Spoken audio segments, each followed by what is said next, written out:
Қайырлы күн, құрметті оқырмандарым. Бұл видеоны сіздің қаржылай сауаттылығыңызды арттыру үшін арнадым және онлайн сала бойынша маған келетін ең көп сұрақтарға жауап беріп өтемін.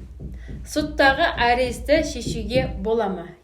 Соттағы аресті алып тастауға болады, бірақ оған 1 айдан аса 2 айға жуық уақыт кетеді.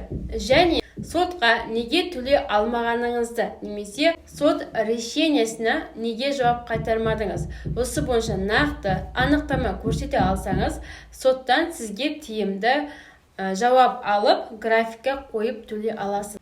Ал енді арест нотариусте болған болса, онда сізге 3 күннің ішінде ол аресті алып тастап, тиімді графикке қойып төлей аласыз.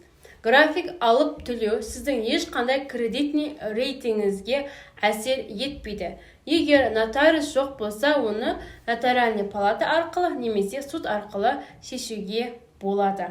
Маған келетін тағы бір сұрақтардың бірі ДВД бойынша. Егер сіздің шотыңызға аресті государство қойған болса, ең тиімді жолы оны төлеп құтылу. Өйткені государстводан сізге тиімді решение алу ол өте қиын. Ал енді НПФ саласы бойынша. Менің НПФ-тағы суммамды шешуге бола ма? НПФ-тағы сумманы тиімді 3 жол арқылы шешуге болады, бірақ көбісінің қолданатыны ол стоматология арқылы. Бірақ НПФ-тағы сумма тек қана порогтан асқан болса, ғана ол сумманы шешіп алуға болады. Яғни, порогтан асқан сумма болмайтын болса, онда басқа ұйып немесе жалпы деп тұрған жердегі суммаларды шешуге болмайды. Олар мүлде заңсыз болып есептелінеді. Заңды түрде тиімді пайдалану үшін тек қана сіз порогтан асқан сумманы ғана алуға мүмкіндігіңіз бар.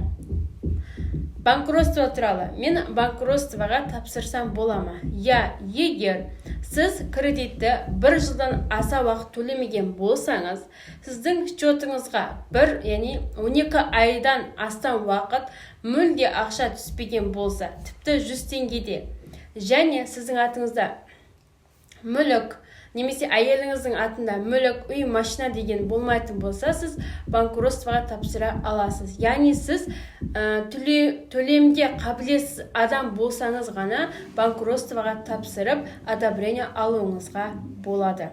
Кредитный рейтингді көтеруге бола ма? Егер сіз бұрын аресте болған болсаңыз, немесе просрочкада болған болсаңыз, сіз барлық кредиттеріңізді жабыңыз, аресттерді шығарыңыз және банкке сіздің төлем қабілетіңіз жоғары екенін көрсетіңіз. Кредитный рейтинг бойынша маған тағы келетін сұрақтар: неге менің кредитный рейтингім түсіп кеткен? Егер бұрын сіз просрочка жасаған болсаңыз, немесе счеттарыңыз аресте болған болса, немесе ломбардта алтын қалып қойған болса, бұлардың барлығы кредитный рейтингнің түсіп кетуіне әсер етеді. Ал енді кредитный рейтингді көтере аламы ба? Әрине, оның мүмкіндігі бар. Ең маңыздысы сіздің счеттарыңыз аресте болмауы, кредиттеріңіздің просрочкада тұрмауы. Сосын арнайы сайт арқылы немесе кредитный бюроға арыз жазу арқылы өзіңіздің кредитный рейтингіңізді көтере аласыз. Бұны мен өз тәжірибемде сынап көрдім. Онлайн сала бойынша, НПФ саласы бойынша, арест бойынша, банкротство бойынша, немесе кредитный рейтинг график бойынша басқа да сұрақтарыңыз бар болатын болса, комментарийға жазып қалдырсаңыз болады.